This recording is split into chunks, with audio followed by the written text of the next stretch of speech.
President Xi Jinping has touched down in final leg of his Southeast Asia tour. Xi was received with full honors by the Cambodian King Norodom Sihamoni. This visit comes as China looks to bolster its regional influence amidst escalating trade tensions with the United States. Xi has met with the Cambodian earlier today. Xi was also in Malaysia, where he pushed for deeper economic partnerships. In Cambodia, he is expected to sign a series of energy and digital connectivity, all key to China's Belt and Road Initiative. Later in the day, Xi is expected to hold talks with Cambodian Prime Minister, whom trade will likely be a major topic as Cambodia faces one of the highest U.S. tariff rates. China is one of Cambodia's largest trade partners, accounting for 30% of its trade. Ahead of his visit, Xi Jinping published an article in Cambodian media calling on Cambodia to jointly resist hegemonism and protectionism. Ross Feingold is joining us live on the broadcast from Taiwan. Ross, welcome to the show. What do you make of this visit by Xi Jinping to Cambodia? He's, of course, continuing his Go Local endeavor. What all is on the agenda?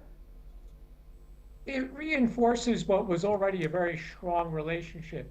If we put the countries of ASEAN, the 10 ASEAN members, on a spectrum of how close they are to China, certainly Cambodia is going to be at the far end as one of the countries in ASEAN with the closest relationship with China. That's a trade relationship, that's a tourism relationship, and that's a security relationship because of a naval base that China helped build. Now, Cambodia insists that it's not a Chinese naval base, but it's clear that China's Navy has easy access to this naval base. So it's really just reinforcing what already is a very, very close relationship.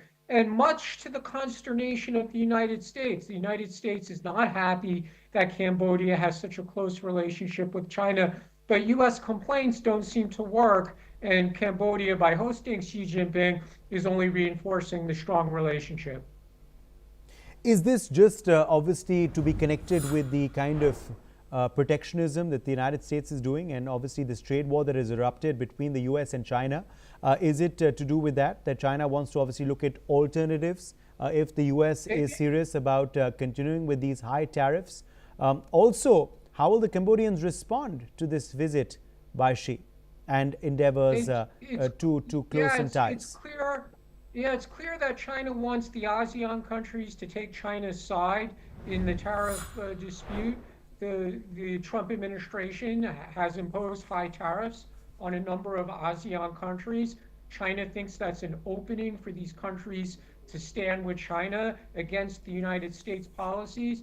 We'll see how that plays out over the coming months. Certainly the ASEAN members facing high tariffs, like Vietnam or Cambodia, they're not happy about that. But again, countries in ASEAN, they have pre-existing relationship with China, which spans from being very, very close to having smooth relations to even antagonistic relations now in the case of the Philippines. So Xi Jinping is clear from his first stop to his last stop in Malaysia, Vietnam, and Cambodia that his message on this trip is to oppose the United States' use of unilateral high tariffs. In fact, he was earlier in Malaysia. He was earlier today in Malaysia, where, of course, he's also sought to deepen economic partnership. Obviously, there was a thought behind selecting these three nations in particular for this tour soon after the tariff war, wasn't there? Certainly, he would receive a positive reception in all these countries. Malaysia is not as close to China as Cambodia is, but Malaysia's Prime Minister, Anwar Ibrahim, he's repeatedly said positive things about China, and he's welcomed Chinese investment as well. So even though he's not as close as Cambodia is, or even Vietnam, he still welcomes Chinese engagement with his country. So we do see a spectrum among the ASEAN countries of how close they are to China, and certainly Malaysia, Cambodia, and Vietnam are three countries where Xi Jinping would get a positive welcome. All right, in fact, we're getting some breaking news coming in now on the broadcast. French President Emmanuel Macron has just formally welcomed Rubio and Witkoff at the Élysée Presidential Palace. Macron was accompanied by France's Foreign Minister Jean-Noël Barrot.